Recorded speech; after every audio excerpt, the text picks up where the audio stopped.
Welcome to UpStarPress. In this video, I will show you how to unblock someone on WhatsApp.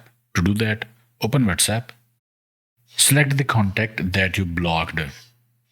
You will see this message below that person. You blocked this person. So I know that I blocked this person. I will select this contact and simply from here, I can unblock them by pressing unblock button at the bottom right. Or to see full list of blocked contacts, I'll go back, press three dots at the top right, select settings, and from here select privacy. Scroll down, select contacts, select blocked accounts. And here we will be able to see the blocked accounts, all blocked accounts, full list.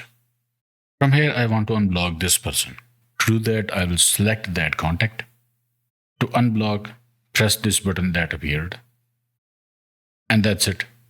The account was unblocked. And here was that account that was blocked, but now it is unblocked with the chat messages still there.